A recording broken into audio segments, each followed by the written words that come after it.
أن سيدنا وحبيبنا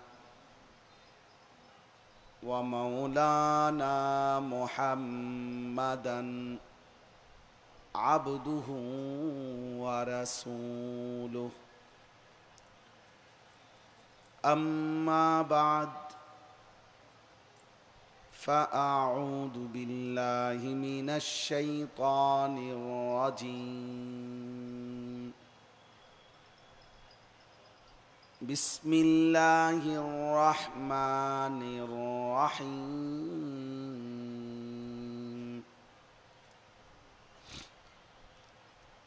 سورة أنزلناها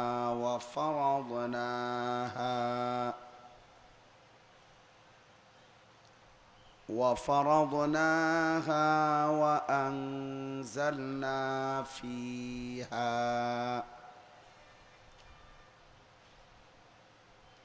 وأنزلنا فيها آيات بينات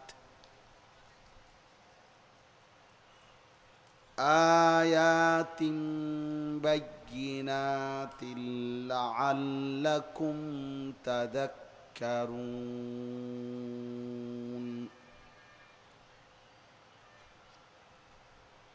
الزانية والزاني فاجلدوا كل واحد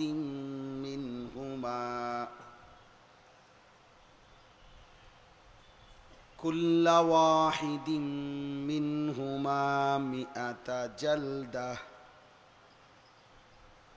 ولا تأخذكم بهما رأفة في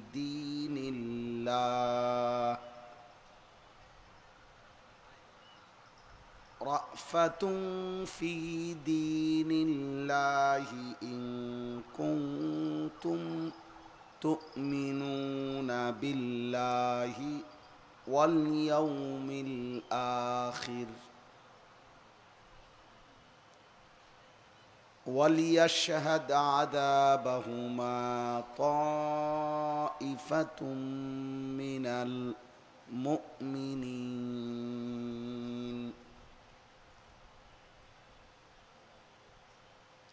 الزاني لا ينكح إلا زانية أو مشركة، والزانية لا ينكحها إلا زان أو مشرك، وحرم ذلك على المؤمنين.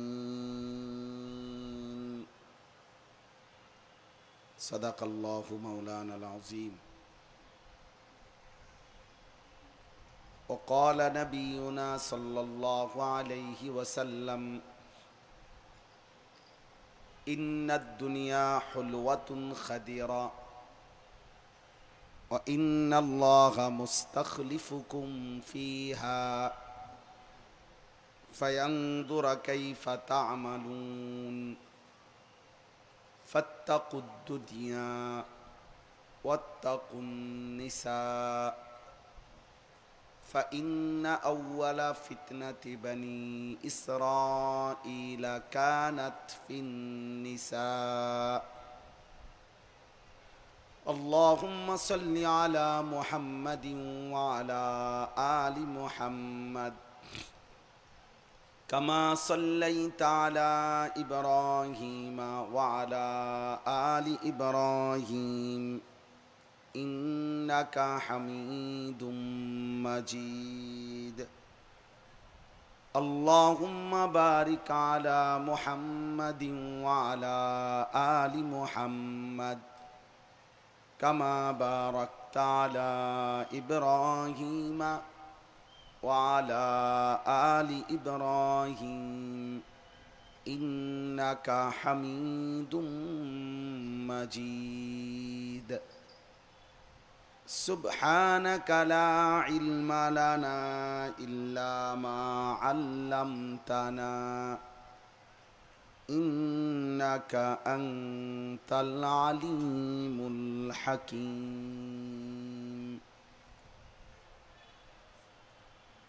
الحمد لله আল্লাহ পাক রব্বুল ইজ্জত যুল জালাল ওয়াল ইকরামের ফজল কারাম রব্বুল আলামিনের অপরিসীম ইহসান মেহেরবানি দয়া আল্লাহ তাআলা আমাদেরকে আজ 30 অক্টোবর 2025 রোজ বৃহস্পতিবার কল্যাণমুখী সমাজ বিনির্মাণে নিবেদিত দেশের ঐতিহ্যবাহী দ্বীন দরদি সংগঠন আল আমিন সংস্থা এর উদ্যোগে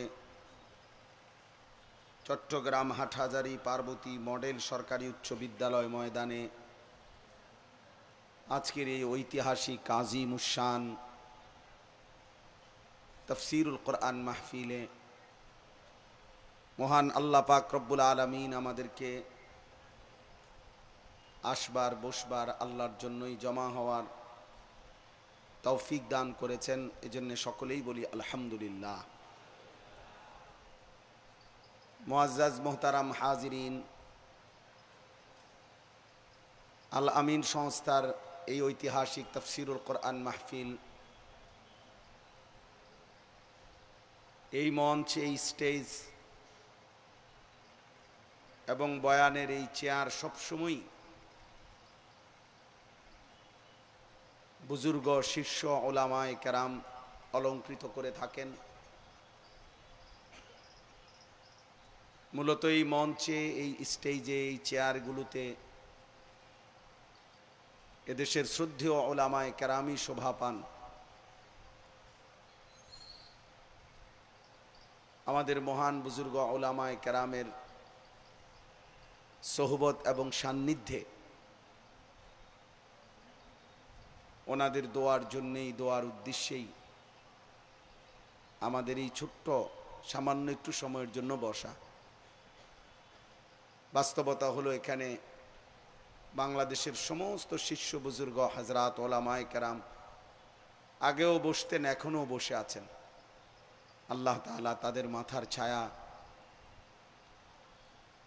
আমাদের উপরে দীর্ঘায়িত করেন, আফিয়তের সাথে আমাদের এই মহান বুজুর্গ হযরতদের হায়াতে তৈয়বা আফিয়া আল্লাহ তাআলা দান করেন, আমিন। পবিত্র কোরআনুল কারীমের 18 নম্বর পারা 24 নম্বর সূরা, সূরাটার নাম হচ্ছে সূরা নূর। এই সূরার শুরু থেকে 3টি আয়াত, প্রথম 3 আয়াত আমি আপনাদের সামনে তেলাওয়াত করেছি। অল্প একটু সময়ের মধ্যে ইনশাআল্লাহ এই 3টি আয়াতকে সামনে রেখে সামান্য কিছু কথা আমরা আরজ করতে চাই। আল্লাহ তাআলা আমাদেরকে তৌফিক দান করেন। আপনাদের কাছে আমার একটা বিশেষ অনুরোধ, কমপক্ষে প্রয়োজনের মুহূর্তে তো 2-1টা শব্দ করেন। মাশাআল্লাহ, আপনারা এমন নীরব শ্রোতা।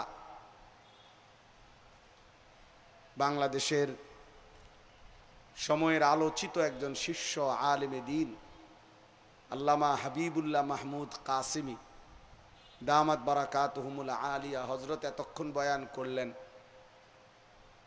শ্রোতা হিসাবে তো আরেকটু সাড়া শব্দ করা উচিত, কিছু হোঁ হাও তো কওয়া উচিত। তো কেউ তো কোনো লড়েনও না, আওয়াজও করেন না, মাথেনও না, এটা বুঝলাম না আমি আসলে। সকলেই বলেন আলহামদুলিল্লাহ, আরো জোরে বলেন আলহামদুলিল্লাহ, সবাই বলেন আলহামদুলিল্লাহ। হযরত ওলামায়ে কেরাম যেই বয়ান করছেন ধারাবাহিক, সেখানে প্রয়োজনের মুহূর্তে তো কিছু শব্দ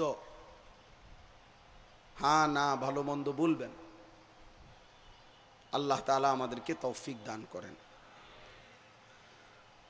কোরআনুল কারীমের এই সূরাটির নাম হচ্ছে সূরা নূর।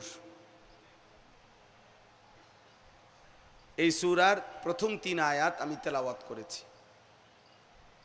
সূরা নূর এই শব্দটি শুনবার দ্বারাই আমরা বুঝলাম এই নূর এই শব্দটি আমাদের কাছে পরিচিত শব্দ। আমরা সবাই বুঝি এর স্বাভাবিক অর্থ হচ্ছে আলো। কোরআনুল কারীমের এই সূরার মধ্যে মহান আল্লাহ পাক রব্বুল আলামিন একটি আয়াতের মধ্যে এই শব্দটি হুবহু উল্লেখ করেছেন, আল্লাহু নূরুস সামাওয়াতি ওয়াল আরদ। আল্লাহই হচ্ছেন সেই সত্তা, সেই মালিক, এই আসমান ও জমিনের সবকিছু যিনি আলোকিত করেন। শুধু আসমান এবং জমিন আলোকিত করেন না, বরং তিনি যাকে পছন্দ করেন তাকে ঈমান এবং হেদায়েতের নূরে আলোকিত করেন।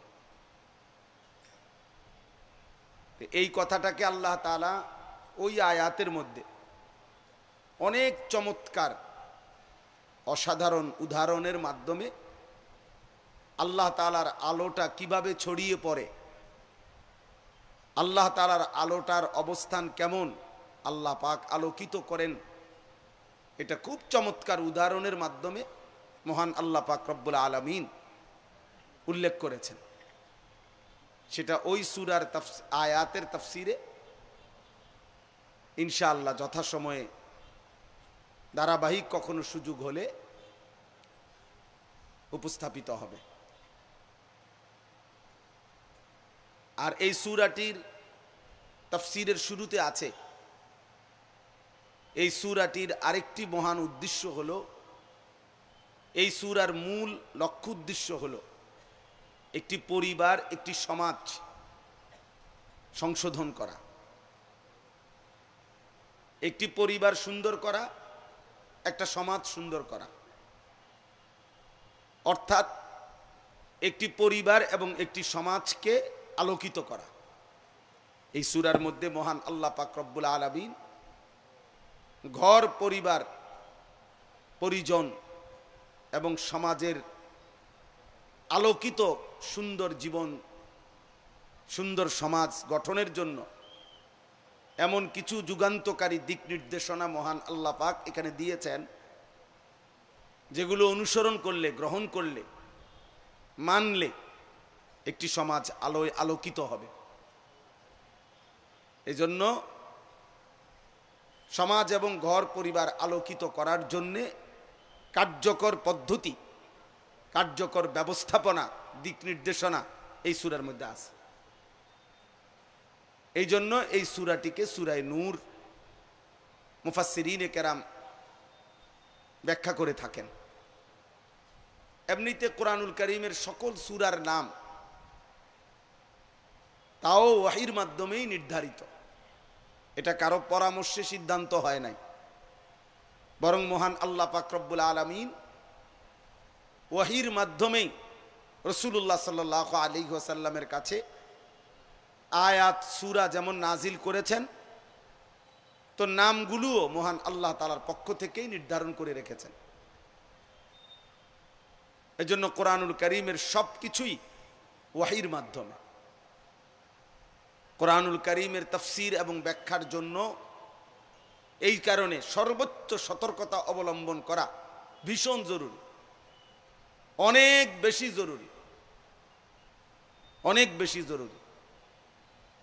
তাফসীরের কিতাবের মধ্যে আছে কমপক্ষে কোরআনুল কারীমের তাফসীর করার জন্য মৌলিক মোটা দাগে 6টি বিষয়ের প্রতি অবশ্যই লক্ষ্য রাখতে হবে।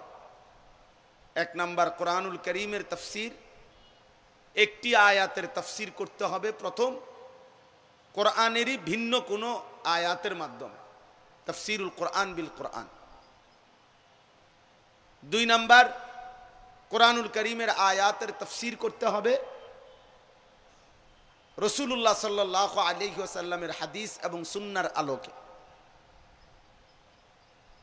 3 নম্বর, কোরআনুল কারীমের তাফসীর করতে হবে রাসূলুল্লাহ সাল্লাল্লাহু আলাইহি ওয়াসাল্লামের সাহাবায়ে কেরামের বক্তব্যের আলোকে, ব্যাখ্যার আলোকে। 4 নম্বর, কোরআনুল কারীমের তাফসীর করতে হবে সাহাবাদের কাছ থেকে, যারা দ্বীন শিখছেন, ঈমান আমল শিখছেন, ইলম শিখছেন, যাদেরকে তাবিঈন বলা হয়, তাবিঈনদের বক্তব্যের আলোকে, ব্যাখ্যার আলোকে। 5 নাম্বার, কোরআনুল কারীমের তাফসীর বিশুদ্ধ আরবি ভাষা রীতি, আরবি ভাষায় এই শব্দের ব্যবহার, নিয়ম কানুন, আরবি ব্যাকরণের যাবতীয় নিয়ম, আরবি ভাষার যাবতীয় ব্যবহার রীতি অবলম্বন করে কোরআনুল কারীমের তাফসীর করতে হবে, যেহেতু এটা আরবি ভাষায়। 6 নম্বর হলো কোরআনুল কারীমের যিনি তাফসীর করবেন তার আকলে সেলিম থাকতে হবে, অর্থাৎ ঈমান আমল তাকওয়া এলেম আমলের পূর্ণ জিন্দেগি তার মধ্যে থাকতে হবে। একটি পবিত্র জীবন, ঈমান আমল তাকওয়া পূর্ণ জীবন, চলনে বলনে আচরণে উচ্চারণে দিলে জবানে লেনদেনে উঠা বসায় তাকওয়া থাকতে হবে, এলেমের গভীরতা থাকতে হবে, এবং পূর্ববর্তী 5 সূত্র থেকে তাফসীর করছেন এরকম যোগ্যতা সম্পন্ন, মানসিকতা সম্পন্ন হইতে হবে। এই কথাটা বলার আমার একটা উদ্দেশ্য আছে। এই কথাটা বলার উদ্দেশ্য হলো আমাদের দারুল উলুম দেওবন্দ মাদ্রাসা, বা আমরা যারা উলামায়ে দেওবন্দ বলে থাকি, আরো সহজ কথায় যারা কওমি মাদ্রাসার উলামায়ে কেরাম, মাঝে মাঝেই ওনারা আমাদের সমাজে যখনই কেউ নিজস্ব মন গড়া, নিজস্ব চিন্তা চেতনা প্রসূত, এবং এই পিছনের যে 5টি উৎস বললাম, কোরআন থেকে, রাসূলুল্লাহ সাল্লাল্লাহু আলাইহি সাল্লামের হাদিস সুন্নাহ থেকে, সাহাবায়ে কেরামের ব্যাখ্যা বক্তব্য থেকে, তাবিঈনদের ব্যাখ্যা বক্তব্য থেকে, বিশুদ্ধ আরবি ভাষা জ্ঞান এবং আরবি ব্যাকরণের বিভিন্ন রীতিনীতি সম্পর্কে জ্ঞান রেখে, এবং ঈমান আমল তাকওয়ার উপরে ভিত্তি করে আকলে সেলিমের ভিত্তিতে যারাই তাফসীর করে না, বরং নিজস্ব খেয়াল খুশি, নিজস্ব মন বুদ্ধি বিবেচনা প্রসূত কোনো ব্যাখ্যা জাতির সামনে আল্লাহর কোরআনের কোনো কথার পেশ করতে চায়, তো সর্বপ্রথম প্রতিবাদে ফুঁসে ওঠে যারা, সর্বপ্রথম ভুল ধরিয়ে দেয় যারা, তারা হক্কানি উলামায়ে দেওবন্দ। এটা যুগ যুগ ধরে উলামায়ে দেওবন্দের একটা বৈশিষ্ট্য, কওমি মাদ্রাসার উলামায়ে কেরামের একটা বৈশিষ্ট্য, যার কারণে অনেক সময় এই কথা শুনতে হয় যে উলামায়ে কেরাম কওমি মাদ্রাসার ফিতনা করে, বিবাদ করে, বিভক্তি করে, ইত্যাদি ইত্যাদি।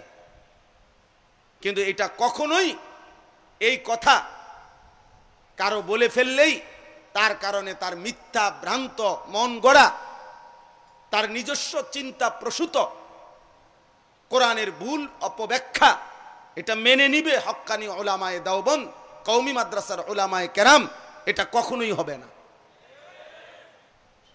গত 160 বছরেও হয় নাই, আগামী দিনেও কওমির সন্তানরা, কওমি মাদ্রাসার উলামায়ে কেরাম এটা মেনে নিবে না। এই জন্য আমরা প্রতিবারই আমাদের পূর্বসূরি আসলাফ ও আকাবের থেকে আমাদের এটা উত্তরাধিকার যে আমাদের উলামায়ে কেরাম কোরআন এবং সুন্নাহর যখনই কেউ ভুল ভ্রান্ত মন গড়া নিজস্ব বুদ্ধি বিবেচনা প্রসূত কোনো ব্যাখ্যা দেয়, উলামায়ে দেওবন্দ কওমি মাদ্রাসার উলামায়ে কেরাম তার বিরুদ্ধে নিশ্চিত প্রতিবাদ করে, এটা করেও আছে, আগামী দিনেও করতে থাকবে। এজন্য আমি সবার কাছে একটা ছোট্ট অনুরোধ করছি, আপনাকে অবশ্যই খেয়াল করতে হবে কোরআনুল কারীমের তাফসীর শুনবার ক্ষেত্রে যে ওনার বক্তব্যের মধ্যে, ওনার বর্ণনার মধ্যে কোরআনুল কারীমের থেকে ব্যাখ্যা রাসূলুল্লাহ সাল্লাল্লাহু আলাইহি সাল্লামের হাদিস সুন্নাহ থেকে ব্যাখ্যা, সাহাবাদের কওল থেকে ব্যাখ্যা, তাবেঈনদের কওল থেকে ব্যাখ্যা, আরবি ভাষারীতি থেকে ব্যাখ্যা আছে কিনা, নাকি উনার মনে যা আসছে তাই খুব চমৎকার দারুণ কোনো ভাষা দিয়ে অনেক সুন্দরভাবে উপস্থাপনা করছে, অথচ তা ওই 5টি সূত্র থেকে নেয় নাই, তো সেটা যত চমৎকারী উচ্চারণ হোক না কেন সেটা কখনোই গ্রহণযোগ্য নয়। রাসূলুল্লাহ সাল্লাল্লাহু আলাইহি ওয়াসাল্লাম বলছেন, মান ক্বালা ফিল কুরআনি বিরাইহি ফাআসাবা ফাকাদ আখতা। কোরআনুল কারীমের ব্যাপারে যে তার নিজের বুদ্ধি বিবেচনা প্রসূত মন গড়া কোনো কিছু পেশ করলো ব্যাখ্যা, যদি আপাত দৃষ্টিতে এটাকে সুন্দরও মনে হয়, ঠিকও মনে হয়, কিন্তু যেহেতু চিরাচরিত যেই রীতি তাফসীরের মূল নীতি তার আলোকে যেহেতু বলে নাই, অতএব আল্লাহর নবী সাল্লাল্লাহু আলাইহি ওয়াসাল্লাম বলেন ফাকাদ আখতা, ধরে নিবা নিশ্চিত সে ভুলই বলেছে, সে ভুলই বলেছে, সে ভুল বলেছে। এবং অন্য হাদিসে আছে সে যেন জাহান্নামে নিজের ঠিকানা প্রস্তুত করে নেয়। এজন্য একটা ছোট্ট আরো বিষয়, সবচেয়ে বড় একটা বিষয় হলো কোরআন শরীফের বাংলা তরজমা, বাংলায় এটার অর্থ যেটা, এবার ওই অর্থটাকে বাংলা ভাষায় কি প্রচলন, আপনি এর আলোকে যদি কোরআনের ব্যাখ্যা করেন তো নিশ্চিত আপনিও পথভ্রষ্ট হবেন, অনুসারীদেরকেও পথভ্রষ্ট করবেন। মনে করেন ইকামতে সালাত, মনে করেন ইকামতে দিন, এটা কোরআনের শব্দ। আকিমুদ্দিন এটা কোরআনের শব্দ, ইউকিমুনাস সালাহ এটা কোরআনের শব্দ। এখন এটার বাংলা অর্থ হলো প্রতিষ্ঠা করা। এখন আমি যদি বলি যে অতএব বাংলা ভাষায় প্রতিষ্ঠা করা বলতে কি বুঝায়, এর আলোকে এবার আমি ইকামতে সালাতের ব্যাখ্যাও দিলাম, ইকামতে দ্বীনের ব্যাখ্যাও দিলাম, তাহলে কিয়ামত পর্যন্ত যদি আপনি ওই বাংলা ব্যবহার রীতি, বাংলা ভাষার প্রচলনের ভিত্তিতে যে বাংলায় প্রতিষ্ঠা করা শব্দটি যেই অর্থ বুঝায়, এর আলোকে যদি আপনি কোরআনের এই শব্দদ্বয়ের ব্যাখ্যা করেন তো নিশ্চিত কিয়ামত পর্যন্ত আপনিও পথভ্রষ্ট হবেন, আপনার অনুসারীরাও পথভ্রষ্ট হবে। এটা মনে রাখতে হবে, এটা অবশ্যই মনে রাখতে হবে। এই জন্য এখানেই বারবার বিভ্রান্তি হয়, এখানে এসে বারবার ভুল হয়। অর্থাৎ প্রথমে আগে আমি এর বাংলা দেখে নিলাম, এবার আমি খেয়াল করলাম যে এই শব্দের অর্থ তো এটা, অতএব এটা বাংলায় কি ব্যবহার না বাংলা ভাষায় কি ব্যবহার এটা দেখলে হবে না, এটার আরবি ভাষায় কি ব্যবহার। এবং পূর্ববর্তী মুফাসসিরিনে কেরাম, সাহাবায়ে কেরাম, তাবেঈন, রাসূলুল্লাহ সাল্লাল্লাহু আলাইহি ওয়াসাল্লামের হাদিস এবং সুন্নাহ ইকামতে সালাত মনে করেন ইকামতে দ্বীন, এটার ব্যাখ্যা উনারা যা করছেন, যা বলছেন, যা বুঝাইতে চাইছেন, কিয়ামত পর্যন্ত ওইটাই ব্যাখ্যা। আপনার নিজস্ব মন গড়াটা কশ্চিন কালেও ইকামতে দ্বীনের ব্যাখ্যা হইতে পারে না। এই জন্য বারবার আমরা কারো নাম বলতে চাই না, কিন্তু একথা স্পষ্ট যে সবসময় মনে রাখবেন উলামায়ে দেওবন্দ, কওমি মাদ্রাসার উলামা হযরত, আমি অন্যদেরটা অন্যরা বলবে, আমরা আমাদের অঙ্গনের উলামায়ে কেরামের তাফসীর ব্যাখ্যা বারবার শুনেছি, দেখেছি, পড়েছি। আলহামদুলিল্লাহ আমাদের হযরত উলামায়ে দেওবন্দ এবং কওমি মাদ্রাসার উলামায়ে কেরামের তাফসীর সর্বদাই এই 6টি মূল নীতির আলোকে চলে আসতেছে, ইনশাআল্লাহ কিয়ামত পর্যন্ত চলতে থাকবে। তাহলে আজকের এই আল আমিন সংস্থার এই তাফসীরুল কোরআন মাহফিল, এই জন্য আলহামদুলিল্লাহ নিঃসন্দেহে এই তাফসীরুল কোরআনের মাহফিলের আলোচনা, কোরআনের তাফসীর, কোরআনের ব্যাখ্যা, আশা করা যায় ইনশাআল্লাহ কোরআনুল কারীমের বিশুদ্ধ তাফসীর নীতির উপরে কোরআনুল কারীমের বিশুদ্ধ তাফসীরের যে মূলনীতি যুগ যুগ ধরে মুফাসসিরিনে কেরামের পক্ষ থেকে নির্ধারণ করা, ওই আলোকেই চলতেছে, ইনশাআল্লাহ আগামী দিনেও চলতে থাকবে। আমার শায়েখ আল্লামা মুফতি মুশতাকুন নবী কাসেমি হযরত দামাত বারাকাতুহুম আলহামদুলিল্লাহ ইতিমধ্যে আলামিন সংস্থার এই তাফসীরুল কোরআন মাহফিলে আল্লাহ পাকের দয়ায় 3 দিনই পুরা ধারাবাহিক তাফসীর শুরু করেছেন আলহামদুলিল্লাহ। ইনশাআল্লাহ আগামী দিনেও যদি আলামিন সংস্থার এই 3 দিন ব্যাপী তাফসীরুল কোরআন মাহফিলে আরো হযরত উলামায়ে কেরামের মাধ্যমে কোরআনুল কারীমের এই ধারাবাহিক তাফসীরের এই সিলসিলা পুরা দমে যদি চালু হয়, তো উম্মতের বহুত বড়, মানুষের জন্য বহুত বড় একটা খেদমত হবে। এবং মানুষ কোরআনুল কারীমের বিশুদ্ধ তাফসীর, কোরআনুল কারীমের মূল নীতির আলোকে তাফসীর একটি বৃহৎ পরিসরে, একটি বৃহৎ প্ল্যাটফর্মের মাধ্যমে দেশবাসী, ইমানদার জনগোষ্ঠী পাবে। কারণ আলামিন সংস্থা এই শব্দটি, এই নাম বাংলাদেশের এই প্রান্ত থেকে ওই প্রান্ত পর্যন্ত প্রত্যেকটা ইমানদার মুসলমানের কলিজার ভিতরে প্রত্যেকের কাছে এটা পরিচিত একটা নাম। এটা আসলেই একটি ঐতিহ্যবাহী, এটা বাস্তবিক অর্থেই একটি সংগ্রামী, একটি প্রতিবাদী এবং সময়ের যেই কোনো বাতিল অন্যায়ের প্রতিরোধে প্রতিবারই যারা ফুঁসে উঠেছে, ঝলসে উঠেছে, এমন একটি ঐতিহ্যধন্য দ্বীনি সংগঠন আল আমিন সংস্থা।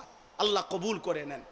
এজন্য আল আমিন সংস্থার দায়িত্বে যারা আছেন, আমার প্রিয় ভাই, আমার শ্রদ্ধেয় ভাইদের কাছে আমার এক ছোট্ট ভাই হিসাবে আমি বিনীত অনুরোধ করছি, এই বিশাল সংগঠন এবং প্ল্যাটফর্ম, এই বিশাল পরিচিতির মাধ্যমে কোরআনুল কারীমের বিশুদ্ধ তাফসীর আসলাফ ও আকাবেরের তর্জ তরিকায় কোরআনুল কারীমের তাফসীর যেন বৃহৎ পরিসরে উম্মতের কাছে পৌঁছে, এর কার্যকর পরিকল্পিত আপনারা প্রয়োজনে বারবার বসবেন আমাদের হাটহাজারীর হযরত উলামায়ে কেরামের সাথে, আমাদের মুরব্বীদের সাথে মশওয়ারা করে কার্যকর উদ্যোগ নিয়ে কিভাবে পরিকল্পিতভাবে 3 দিনের এই তাফসীরুল কোরআন মাহফিলে আল্লাহর কোরআনের তাফসীরের সুন্দর উপস্থাপনা, বাস্তবধর্মী উপস্থাপনা এবং কোরআনুল কারীমের তাফসীরের ওই মূলনীতির আলোকে যেন তাফসীর হয় এবং জাতি উপকৃত হয়, শুনতে পারে,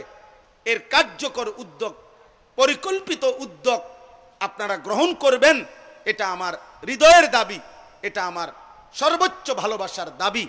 আল্লাহ তাআলা আপনাদেরকে কবুল করে নেন। আপনারা সকলেই জানেন রাসূলুল্লাহ সাল্লাল্লাহু আলাইহি ওয়াসাল্লামের শ্রেষ্ঠতম অন্যতম সাহাবী আমিরুল মুমিনিন সাইয়্যিদুনা ওমর ইবনুল খাত্তাব রাদিয়াল্লাহু তাআলা আনহুর জোর দাবিতে, জোর পরামর্শে বারবার তিনি ইসরার করতেছিলেন, অনুরোধ করতেছিলেন প্রথম খলিফা আমিরুল মুমিনিন সাইয়্যিদুনা আবু বকর as-সিদ্দিক রাদিয়াল্লাহু তাআলা আনহুর কাছে।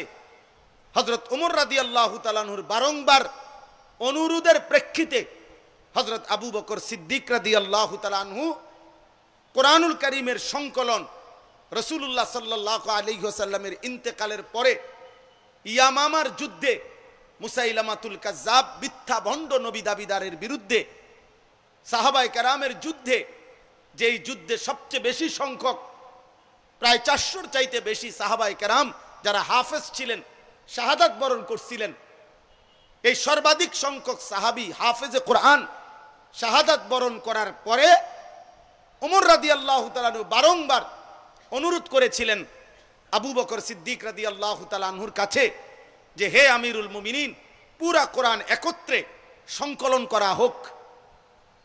এবং ওনার বারবার পরামর্শে হযরত আবু বকর সিদ্দিক রাদিয়াল্লাহু তাআলা আনহু কিছুটা তারাদ্দুদ করতেছিলেন, কিছুটা কিংকর্তব্য বিমূঢ় ছিলেন, চিন্তা করতেছিলেন করবেন না না করবেন।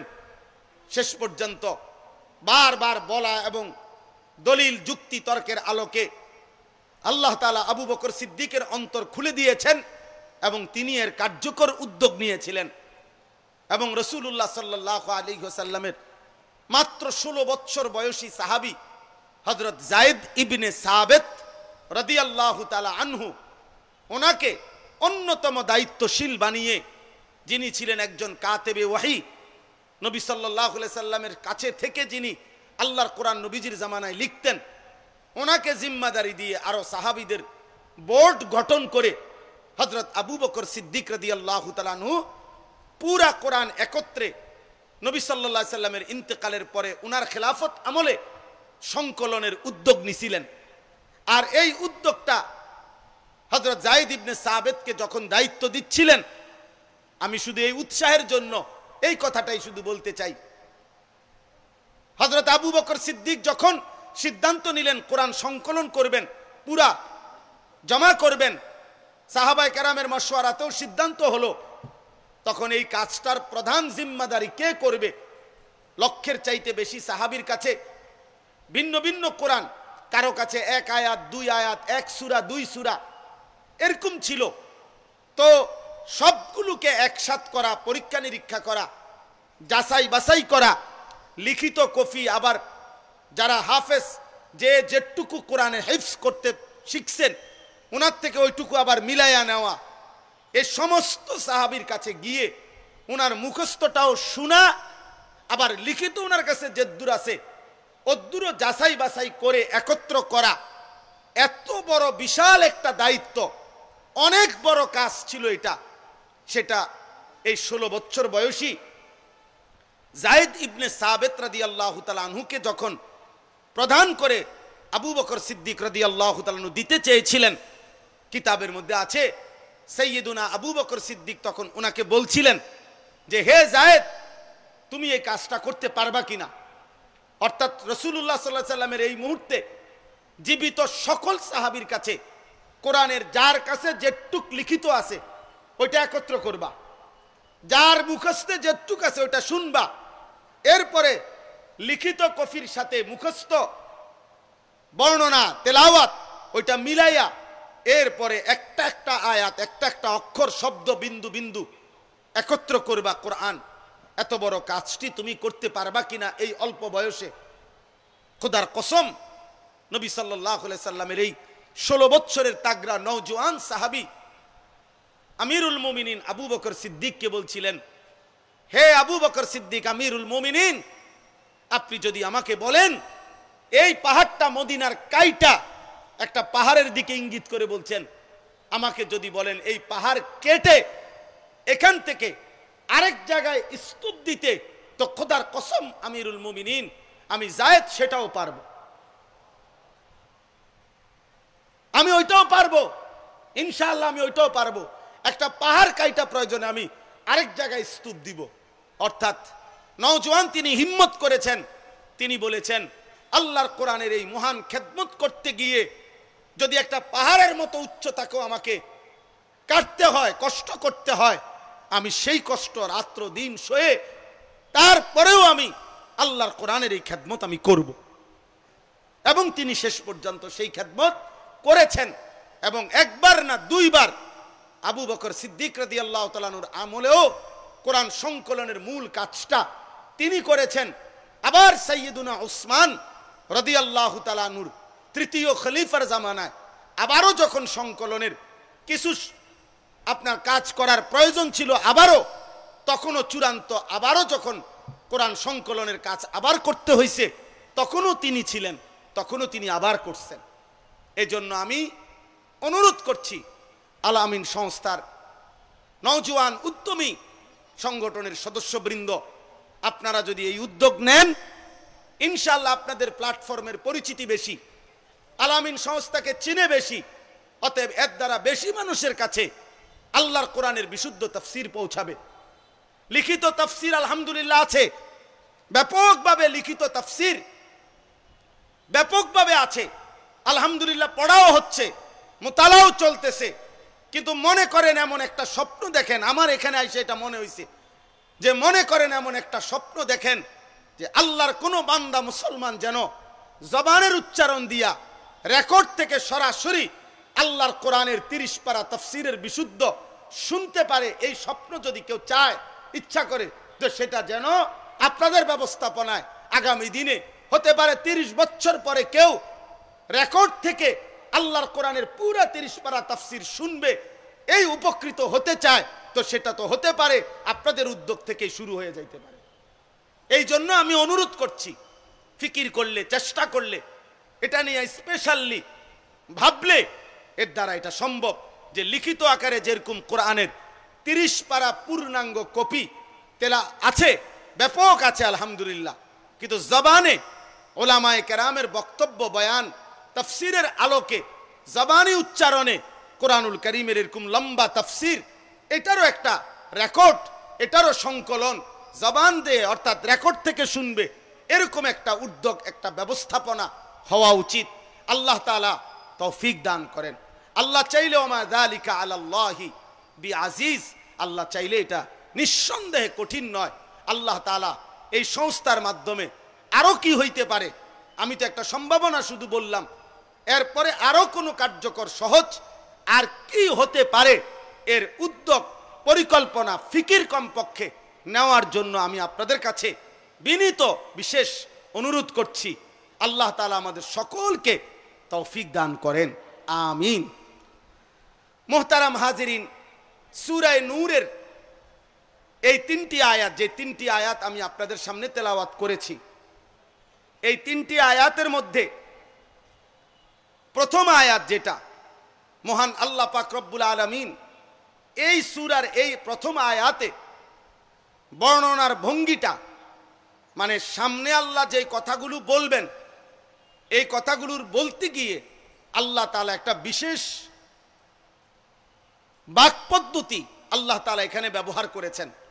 আল্লাহ তাআলা নিজে বলতেছেন, সূরাতুন আনজালনাহা, শোনো আমি মহান আল্লাহ, আমি এই সূরাটি বিশেষভাবে নাজিল করেছি, ওয়া ফারাদনাহা, এবং এই সূরার মধ্যে যে আলোচ্য কথাগুলো, এগুলা আমি আল্লাহই তোমাদের উপরে আবশ্যক করে দিয়েছি, আমি তোমাদের দায়িত্বে এগুলো আবশ্যক করে দিয়েছি। ওয়া আনজালনা ফিহা আয়াতিম বাইয়িনাতিন, এবং আমি আল্লাহই এই সূরার মধ্যে সুস্পষ্টভাবে আমার আয়াত সমূহ নাজিল করেছি। কেন? লাআল্লাকুম তাযাক্কারুন, যেন তোমরা উপদেশ গ্রহণ করতে পারো। তাফসীরের মধ্যে লিখছে, আল্লাহ পাকের এই বর্ণনার ঢং দ্বারা বোঝা যায় আল্লাহ তাআলা বিশেষভাবে আমাদের মনোযোগ আকর্ষণ করার জন্য আল্লাহ তাআলা এই সূরার শুরুতে বলে দিয়েছেন, এই বান্দারা শোনো, এটা কিন্তু আমি বিশেষভাবে নাজিল করেছি, এই কথাগুলো আমি বিশেষভাবে বলেছি, এই কথাগুলো তোমার জীবনের, তোমার ঘরের, তোমার পরিবারের, তোমার সমাজের শান্তি, নিরাপত্তা, সৌন্দর্য, আলোকিত সমাজ উপহার দেওয়ার জন্য এটা কার্যকর, আমি আল্লাহ তাআলার ওয়াহির আসমানি মাধ্যম কার্যকর ব্যবস্থা। এজন্য এই সমাজকে কেউ যদি আলোকিত করতে চায়, সুন্দর করতে চায়, সুন্দর সমাজ, সুন্দর ঘর, উত্তম পরিবার, উত্তম মহল্লা, এটা সকলেই কল্পনা করে, প্রত্যেকেই চায়, প্রত্যেকেই বক্তৃতার ফুলঝুড়ি, বক্তৃতার মঞ্চে সুন্দর উপস্থাপনায় মাইক পাইলে বলতে চেষ্টা করে, একটি সুন্দর সমাজ আপনাদেরকে উপহার দিতে চাই, একটি চমৎকার সমাজ উপহার দিতে চাই। কিন্তু একটি সুন্দর সমাজের রূপরেখা কি, একটি সুন্দর সমাজে কি থাকতে পারবে না, আর একটি সুন্দর সমাজে কি থাকতে হবে, এটা মহান আল্লাহ পাক রব্বুল আলামিন এই সূরা নূরের মধ্যে উল্লেখ করেছেন। এজন্য সূরা নূরের এই নির্দেশনা গ্রহণ না করে শুধুমাত্র আপনি রাস্তায় রাস্তায় লাইট লাগায় দিলেন, রাস্তায় রাস্তায় 2-3টা ময়লার বালতি দিয়ে দিলেন, আর রাস্তায় রাস্তায় আপনি পানির কয়টা গ্লাস আর বোতল দিয়ে দিলেন, আর বললেন সমাজ সুন্দর করার কাজ চলছে, সমাজ খুব দ্রুত সুন্দর হয়ে যাবে, সবাই লাইন ধরে বালতি থেকে পানি পান করবে, সবাই কলার ছিলকা 2-1টা ময়লা এই ঝুড়ির মধ্যে ফেলবে, এই সমাজ আলোকিত হয়ে যাবে। তাইলে বাহ্যিক কলার ছিলকা আর 2-1টা ময়লা, এইটা না ওই ময়লার ঝুড়িতে ফেলবে, কিন্তু আখলাকের যেই ময়লা, চরিত্রের যেই ময়লা, যেই সমাজের নারী পুরুষ যেই সমাজের ছেলেরা মেয়েরা অসভ্যতার বেহায়াপনায় ডুবে আছে, যেই সমাজের ছেলে আর মেয়েরা রাতকে রাত 14 বছরের, 16 বছরের, 18 বছরের, 20 বছরের যেই নওজোয়ান সমাজ আজকে ব্যাপকভাবে মোবাইলে রাতের পর রাত, ঘন্টার পর ঘন্টা নারী ছবি, উলঙ্গ দৃশ্য, বেহায়াপনার, অসভ্যতার, অশ্লীলতার তুফান বইয়ে দিচ্ছে, যেই দেশের মধ্যে ঢাকা শহর থেকে সন্ধ্যা হলে, রাত হলে মোটর সাইকেলের পিছনে একজন উপযুক্ত যুবতী মেয়েকে বসিয়ে এরপরে রাত গভীরে মোটর সাইকেল ছেড়ে ওই মোটর সাইকেল গিয়া কক্সবাজারে পৌঁছে ওরা কার মেয়ে কার ছেলে থাকে কোথায়, ঘুমায় কোথায়, কে তাকে অনুমতি দিছে, কার ঘর থেকে এরা বের হইছে, যাদের এর কোনো খবর নাই, যেখানে প্রতিনিয়ত চরিত্রহীনতা, জিনা, ব্যভিচার, মদ, জুয়া, নেশা, মদ, গাঁজা, ফেন্সিডিল, এই সব কিছু ব্যাপকভাবে ছড়িয়ে আছে। এই সমাজে দুইটা বাতি লাগাইলে, এই সমাজে দুইটা ময়লার ঝুড়ি দিলে, এই সমাজে একটা দুইটা গ্লাস আর পানির বোতল দিলে এই সমাজ আলোকিত হবে না। চরিত্রহীন মানুষ রেখে, লম্পট যুবকদেরকে চরিত্রহীন রেখে নারী, মদ, নেশা, জুয়া, অশ্লীলতার, বেহায়াপনার উলঙ্গতায় ডুবাইয়া রাইখা যেই যুবকরা পড়ে থাকবে, এদের দ্বারা পৃথিবী, দেশ, সমাজ, ঘর, পরিবার কোনোদিনও আলোকিত হবে না, হবে না, হবে না কোনোদিনও। অতএব আজকে যারা দেশ নিয়ে ভাবেন, সমাজ নিয়ে ভাবেন, আপনাদের দিলের কথা পরিষ্কার বলেন, আপনাদের দিলের কথা স্পষ্ট বলেন। আসলে কি আলোকিত সমাজ চান, নাকি নিজেদের স্বার্থ উদ্ধার করতে চান? এ কথা স্পষ্ট বলেন। 2-3টা বক্তব্যের ফুলঝুড়ি দিয়ে, বক্তৃতার মঞ্চে 2-4টা সুন্দর সুন্দর বাক্য ব্যবহার করে এরপরে আপনি আপনার ক্ষমতা, আপনার পদ পদবি এটাই দখল করতে চান, নাকি সত্যিকার অর্থে সমাজকে আলোকিত করতে চান? যদি সত্যিকার অর্থে সমাজকে আলোকিত করতে হয়, যদি সত্যিকার অর্থে সমাজকে কল্যাণমুখী করতে হয়, যদি সত্যিকার অর্থে একটি বাড়ি, একটি পরিবার, একটি অঞ্চল, একটি সমাজকে মুনাফফার, নূরে নূরানি করতে হয়, তাহলে খোদার কসম কোরআনুল কারীমের কাছে ফিরতে হবে, আল্লাহর কোরআনে ফিরতে হবে, ওয়াহির কাছে আসতে হবে, মালিকের কাছেই ফিরে আসতে হবে। আর আল্লাহ পাক রব্বুল আলামিন এই সমাজকে সুন্দর করার জন্য, আলোকিত করার জন্য সর্বপ্রথম একটি সমাজ থেকে যেই অপরাধটি শতভাগ সর্বোচ্চ দূর করতে হবে, বিদায় করতে হবে, যেই পাপটা, যেই অপরাধটি চলমান থাকলে কোনো সমাজ নিরাপদ হয় না, কোনো জাতি সুন্দর হয় না, কোনো সমাজ আলোকিত হয় না। এই অপরাধ, এটাকে দমন করা, কঠোর হস্তে নিয়ন্ত্রণ করা, এটা ছাড়া একটি সমাজ কখনোই আলোকিত হয় না। ওই অপরাধটির নাম হলো জিনা। ওই অপরাধটির নাম কি? ব্যভিচার। নারী পুরুষের, ছেলে মেয়ের অবাধ মেলামেশা, নারী পুরুষের, ছেলে মেয়ের অবাধ চলাফেরা, আল্লাহর বিধান, শরীয়তের বিধান লঙ্ঘন করে ছেলে মেয়ে, নারী পুরুষ তাদের হারাম যেই কোনো রকমের সম্পর্ক, এটা খোদার কসম, এটা চলমান রেখে, এটা চালু রেখে, এটা অবাধে এটা করতে দিলে ওই সমাজ আলোকিত হয় না, ওই সমাজ সুন্দর হয় না, ওই সমাজ আলোকিত হয় না। এই জন্য মহান আল্লাহ পাক রব্বুল আলামিন তিনি নারী সৃষ্টি করেছেন, তিনি পুরুষ সৃষ্টি করেছেন, তিনি উভয়টা সৃষ্টি করেছেন। فخلق منه الزوجين الذكر والأنثى وخلقناكم أزواجا ومن آياته أن خلق لكم من أنفسكم أزواجا يا أيها الناس اتقوا ربكم الذي خلقكم من نفس واحدة وخلق منها زوجها। আল্লাহ বলেন নারী পুরুষ এ তো রব্বুল আলামিন সৃষ্টি করেছেন, অতএব নারীর প্রয়োজনীয়তা তো আল্লাহ তাআলা সৃষ্টি করেছেন, পুরুষের প্রয়োজনীয়তা আল্লাহ তাআলাই সৃষ্টি করেছেন, নারীর চাহিদা আল্লাহই সৃষ্টি করেছেন, পুরুষের চাহিদা আল্লাহই সৃষ্টি করেছেন। প্রত্যেকটা পুরুষ এবং নারী মহান আল্লাহ তাআলার সৃষ্টি, অতএব মহান আল্লাহ যিনি সৃষ্টি করেছেন, বাস্তবতা এটাই, যিনি প্রোডাক্ট করেন, যিনি মাল উৎপাদন করেন, যেই কোম্পানি পণ্য বাজারজাত করে, ওই কোম্পানি ওই পণ্যের গুণাগুণ, ওই পণ্যের উৎপাদন, ওই পণ্যের ব্যবহার বিধি, ওই পণ্য কোথায় রাখবে, কেমনে থাকবে, এর সার্বিক দিক নির্দেশনা ওই কোম্পানি বলে দেয়। আর ওই কোম্পানির দিক নির্দেশনা মেনে চলার মধ্যেই নিরাপত্তা, শান্তি, এটাই বাস্তবতা। এই জন্য সিরাপের বোতলে লেখা থাকে শিশুদের নাগালের বাইরে রাখুন, সিরাপের বোতলের মধ্যে লেখা থাকে ঠান্ডা ও শুষ্ক স্থানে রাখুন। তাহলে এটা যারা উৎপাদন করছেন তারাই ভালো বলতে পারেন। তো মহান আল্লাহ পাক রব্বুল আলামিন তিনিই তো নারীকে সৃষ্টি করেছেন, তিনিই তো পুরুষকে সৃষ্টি করেছেন। তাহলে নারী পুরুষের এই সৃষ্টি যিনি করলেন, সেই মহান আল্লাহ পাক রব্বুল আলামিন তিনিই তো পুরুষের কার্য কি, পুরুষের চলাফেরার অবস্থান কি, পুরুষের জীবন চলার গতিবিধি কি, সেটা আলাদা আল্লাহ বলে দিয়েছেন। আবার নারীর অবস্থান করবে কোথায়, নারীর জীবন চলবে কোন পরিমণ্ডলে, নারীর জীবনের জন্য কি কি বিধি নিষেধ, পুরুষের জন্য কি বিধি নিষেধ, এটা মহান আল্লাহ পাক রব্বুল আলামিন উল্লেখ করেছেন।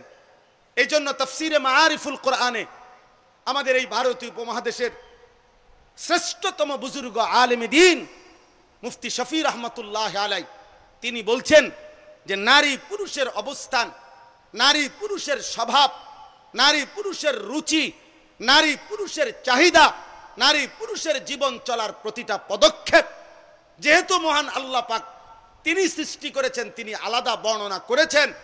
এই নারী পুরুষের আল্লাহ প্রদত্ত এই বাধা, আল্লাহ প্রদত্ত এই বেড়া, আল্লাহ প্রদত্ত এই দেওয়াল ডিঙ্গিয়ে নারী পুরুষের সর্বোচ্চ যেই জুলুম, যেই অপরাধ, নারী পুরুষের দ্বারা সর্বোচ্চ যেই পাপটি হয়ে থাকে, যেটা আল্লাহর বিধান, বাস্তবতা এবং আল্লাহ তাআলার হুকুম আহকামকে সম্পূর্ণভাবে বিসর্জন দিয়ে সর্বোচ্চ যেই পাপে গিয়ে নারী আর পুরুষ লিপ্ত হয়, সেই অপরাধের নামই হচ্ছে জিনা, জিনা ব্যভিচার।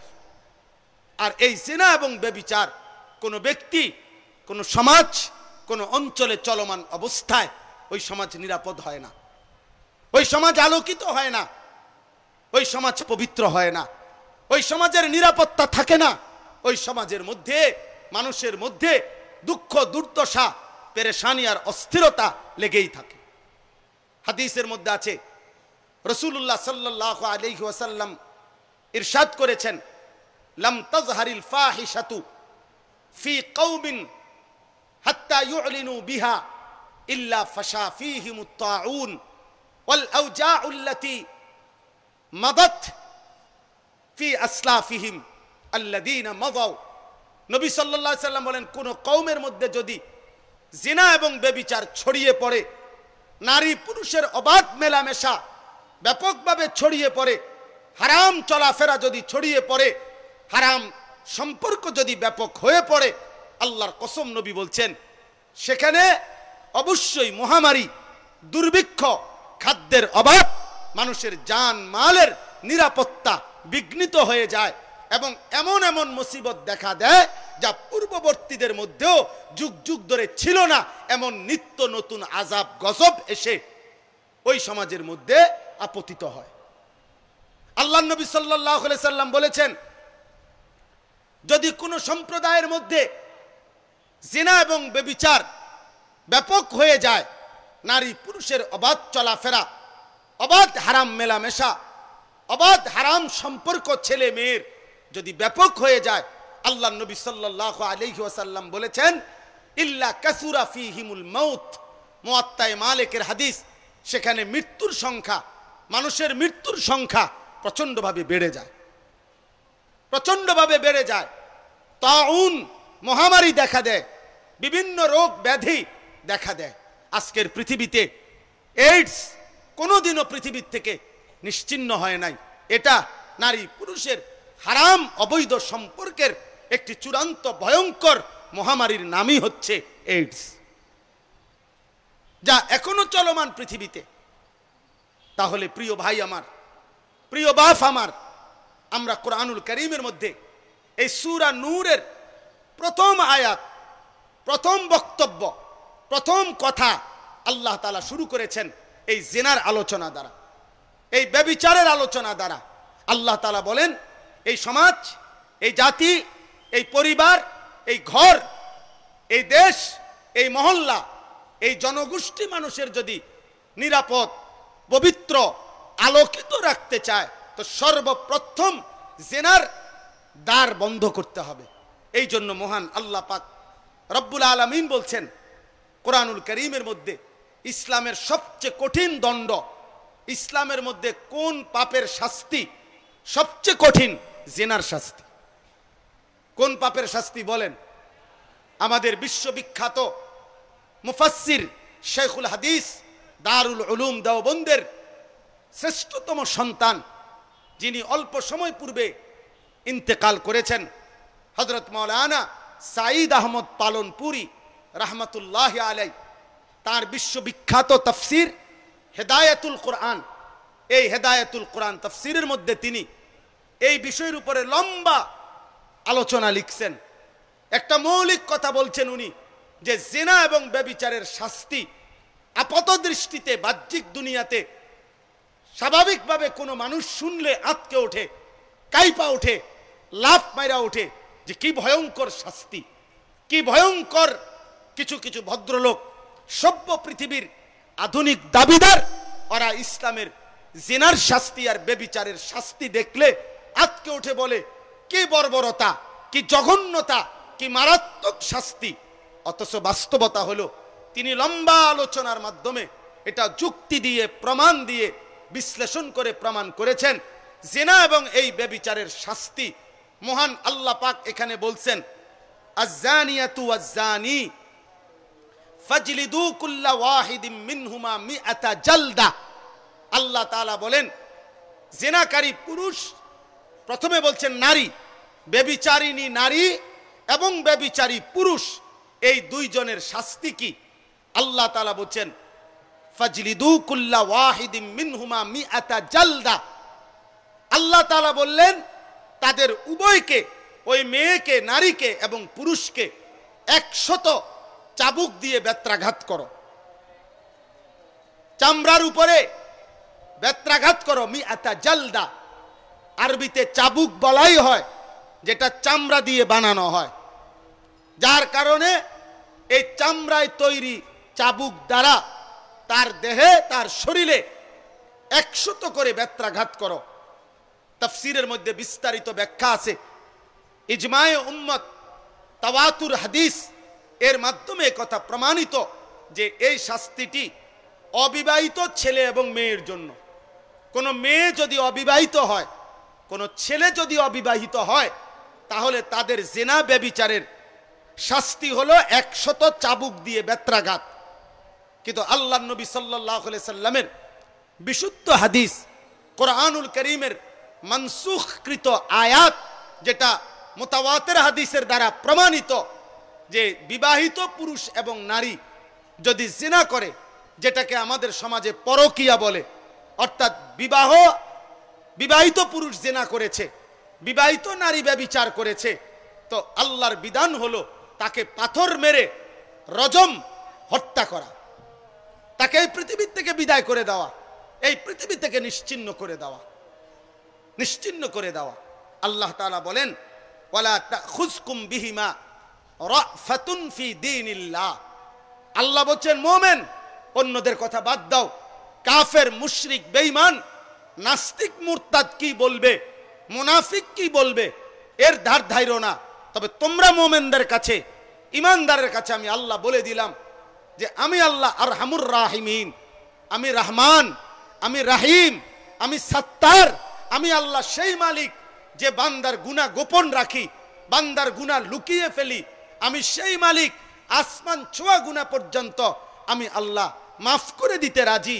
কিন্তু আমি আল্লাহ বললাম, জিনা এবং ব্যভিচার যদি নিশ্চিত প্রমাণিত হয় শরীয়তের বিধানের আলোকে, তাহলে এদেরকে অবিবাহিত হলে 100 বেত্রাঘাত করা আর বিবাহিত হইলে পাথর মেরে হত্যা করা, এই বিধান কার্যকর করার ক্ষেত্রে তোমাদের কারো অন্তরে যেন এক জাররা বিন্দু পরিমাণ কোনো দয়া মায়া না আসে। এখানে আবেগ দেখায়ও না, এখানে ভালোবাসা দেখায়ও না, এখানে সস্তা আহ্লাদ দয়া মায়া দেখাবে না।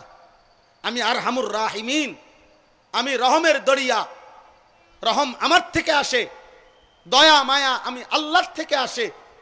আমার সিফাত দয়া মায়া, সেই দয়া মায়ার সিফাত আমি রহমান রাহিম, আমি সিদ্ধান্ত দিলাম। এমন জঘন্য, এমন নাফরমান আমার জমিনে থাকার অধিকার নাই, অধিকার নাই। এরপরে আল্লাহ তাআলা বলছেন, কোন মানুষের জন্য শারীরিক শাস্তি এটা যেমন তার জন্য কষ্টকর, মানুষের উপস্থিতিতে লজ্জা পাওয়া এটাও তার জন্য অনেক বেশি কষ্টকর।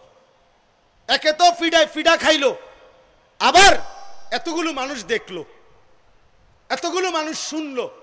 এই জন্য আল্লাহ তাআলা এই শাস্তিটার উপরে আবার বলছেন, ওয়ালিয়াশহাদ আযাবাহুমা তাইফাতুম মিনাল মুমিনিন।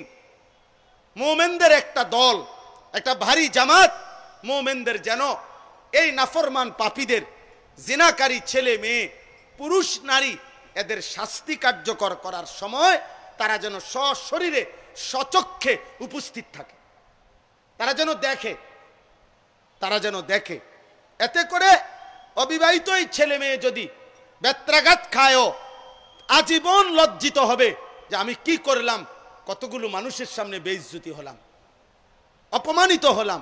আর দ্বিতীয়ত এই মানুষগুলো যারা দেখলো তারা জীবনের তরে সবক পাইয়া গেল, তারা জীবনের তরে উপদেশ হাসিল করলো যে এমন জঘন্য পাপের কাছেও যাওয়া যাবে, কাছেও যাওয়া যাবে না। এরপরে মহান আল্লাহ পাক রব্বুল আলামিন বললেন, এই বিষয়টা মাঝখানে বলে দিলেন, ইন কুনতুম তুমিনুনা বিল্লাহি ওয়াল ইয়াউমিল আখির। দুনিয়াবি দৃষ্টিতে মায়া দয়া আসলে হবে না বান্দা, বরং তোমরা যদি আল্লাহকে মেনে থাকো, আখিরাতকে মেনে থাকো, তাহলে ঈমানদার আমি আল্লাহর বিধান কার্যকর করার ক্ষেত্রে এক বিন্দু তোমরা দয়া মায়া করুণা এক্ষেত্রে দেখাবে না।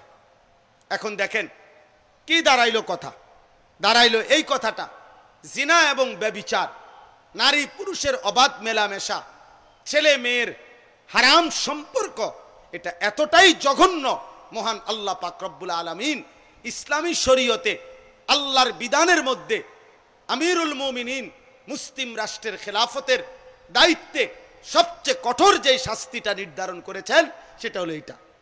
এবং এখানে কোন রাষ্ট্রপ্রধান, মুসলিম কোন খলিফা, মুসলিম কোন আমিরুল মুমিনিনেরও এক সুতা এই বিধান প্রমাণিত হলে, এই জিনা ব্যভিচার উপযুক্ত শরীয়তের মূলনীতির আলোকে প্রমাণিত হলে কোন বাদশাহ আমিরুল মুমিনিনেরও সামান্য করুণা দেখাবার, দয়া দেখাবার, কোন রকমের সিম্পেথি, দয়া মায়া অনুকম্পা দেখাবার কোনো অনুমতি নাই, কোনো অনুমতি নাই, কোনো অনুমতি নাই।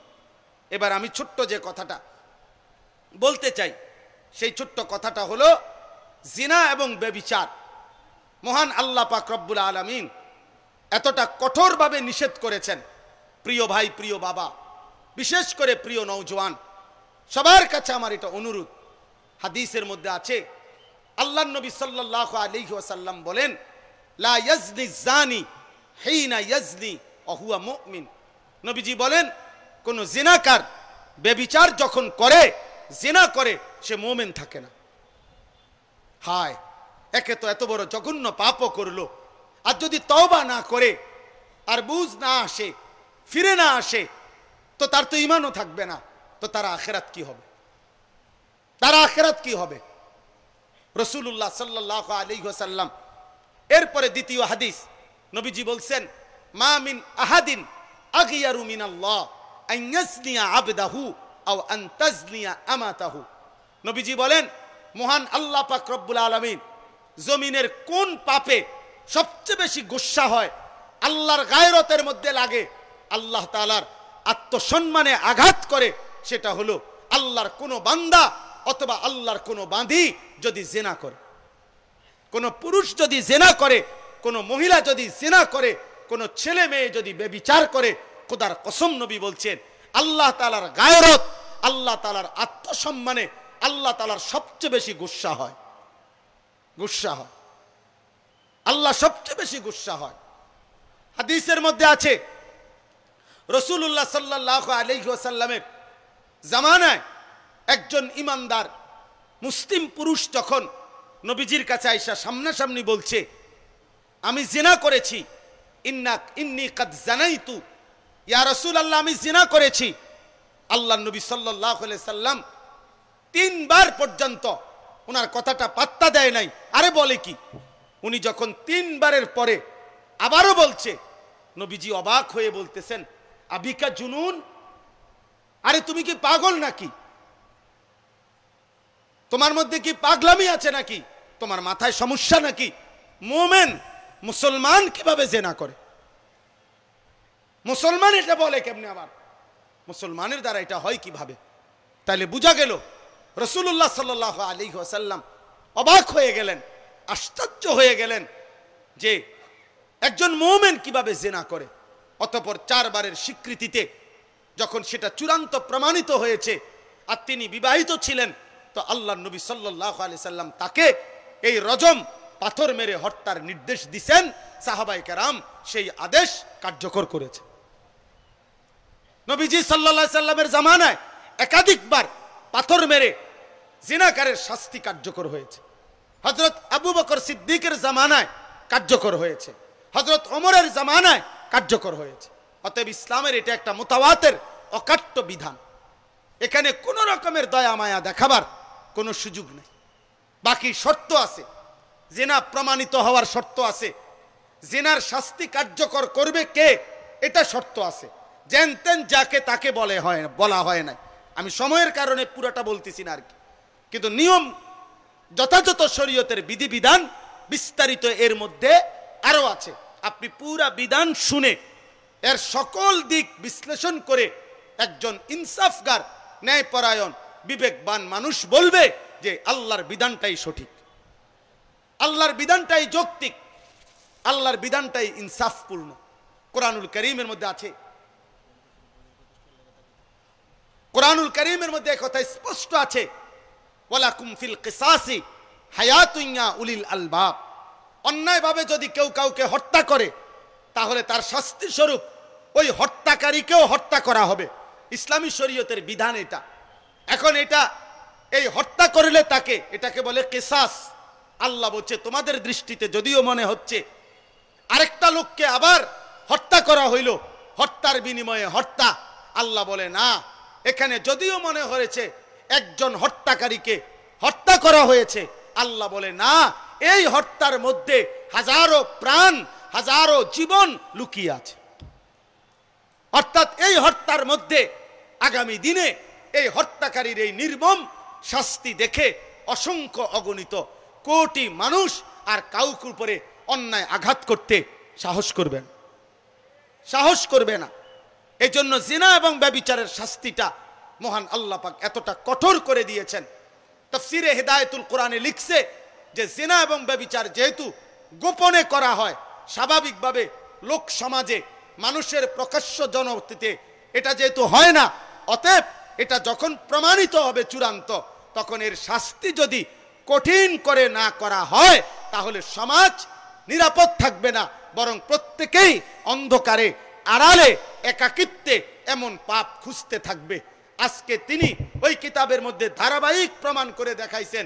তিনি বলছেন যেখানে জিনার শাস্তি আরব বিশ্বের যেখানে কার্যকর কিছুটা আছে সেখানে অপরাধের প্রবণতা কি পরিমাণ, আর ইউরোপ আমেরিকার হিসাব দেখাইছে যেখানে জেনার এই ইসলামী শাস্তি কার্যকর নাই সেখানে প্রতি মিনিট কি পরিমাণ নারী ধর্ষিতা এবং লাঞ্ছিতা হচ্ছে তার প্রমাণ ইতিহাস এই পৃথিবীর যেই কোনো গবেষণায় বারবার প্রমাণিত যে যারা বেঈমান, কাফের, মুশরিক তারা অবাধ মেলামেশা জিনা ব্যভিচারের পরেও তারা কঠোর ইসলামী বিধানের প্রতি নারাজ, তারা বারবার ইসলামের এই বিধানকে সমালোচনা করেছে, কিন্তু খোদার কসম তারা কোনোভাবেই নিজেদের সমাজে জিনা এবং ব্যভিচার, অসভ্যতা আর নোংরামি নিয়ন্ত্রণ করতে পারে নাই।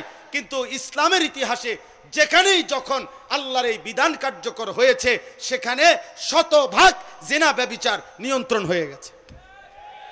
অতএব আরো লম্বা কথা, আবার যদি কোনোদিন মালিক সুযোগ দেয় আমরা বলার চেষ্টা করব। কিন্তু আমি আজকে আমার শেষ আবেদন, প্রিয় সন্তান আমার, প্রিয় কিশোর ভাই আমার, নওজোয়ান সাথী আমার, ইমানদার মুসলিম যুবক, আল্লাহর ওয়াস্তে এই দরদি ভাই, শেষবারের মতো একবার আবদার করলাম, তুমি হারাম নারীর ছবি দেখো না, অশ্লীল ছবি দেখো না, মোবাইলের আসক্তিতে জীবন শেষ করে দিও না। নারী ছবি, মোবাইলের আসক্তি, অশ্লীল জিনা ব্যভিচারের দৃশ্য, রাস্তার বেহায়া বেপর্দা নারীর দিকে তাকিয়ে থাকা, এটা ধীরে ধীরে তোমার জিনার দিকে নিয়ে যাবে, ব্যভিচারের দিকে নিয়ে যাবে। তোমার হাত নাপাক নষ্ট হবে, তোমার দেহ নাপাক নষ্ট হবে, তোমার যৌবনের ক্ষমতা নষ্ট হবে, তোমার আখেরাত বরবাদ হয়ে যাবে, দুনিয়া আখেরাত দুইটাই নষ্ট হয়ে যাবে। এই জন্য আমি আজকে এই ছোট্ট সবক দিতে চাই, প্রত্যেকটা কিশোর, প্রত্যেকটা যুবক আমরা শতভাগ নিয়ত করি ইনশাআল্লাহ আমরা আমাদের চোখ হেফাজত করব। বলেন ইনশাআল্লাহ। আমরা বিবাহ বহির্ভূত কোনো মেয়ের সাথে, কোনো নারীর সাথে হারাম সম্পর্কে জড়াবো না। বলো ইনশাআল্লাহ, বলো ইনশাআল্লাহ। ভাই নওজোয়ান, তুমি যদি চরিত্রে পবিত্র হও, তোমার চরিত্র যদি পবিত্র হয়, তোমার সহ্য বীর্য যদি পবিত্র হয়, কলিজায় যদি আল্লাহর প্রতি ঈমান থাকে, ইনশাআল্লাহ এই পবিত্র চরিত্রের যুবক আগামী দিনে মাহাদির পক্ষে লড়বে ইনশাআল্লাহ।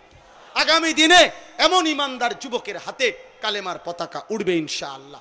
এজন্য দয়া করে ওলামায়ে কেরামের সোহবতে, আল্লাহওয়ালাদের সান্নিধ্যে, নেককার বুজুর্গদের সোহবতে আমরা থাকার চেষ্টা করব। ঈমান, আমল, আখলাক চরিত্রের হেফাজত করব।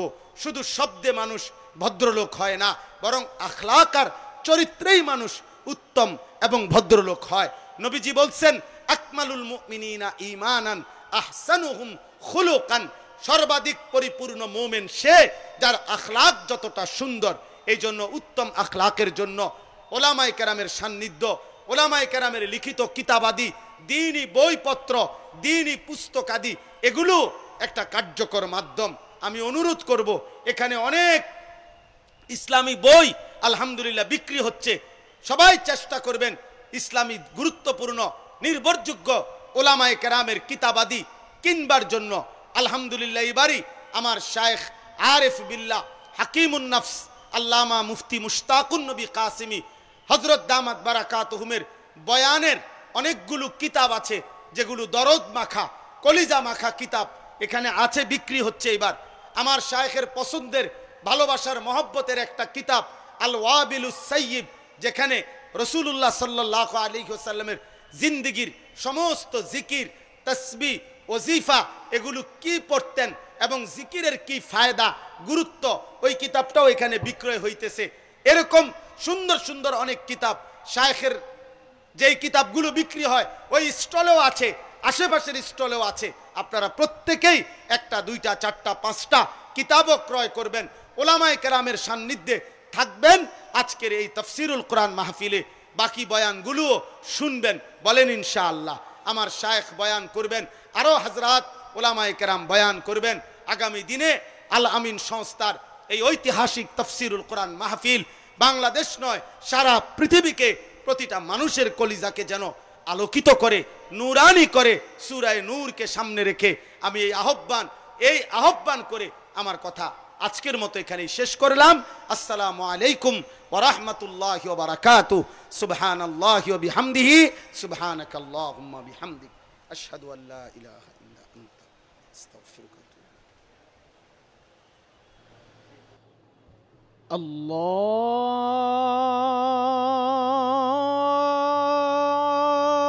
আল্লাহু আকবার, আল্লাহু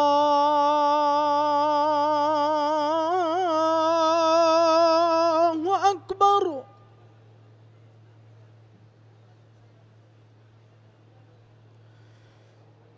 আল্লাহ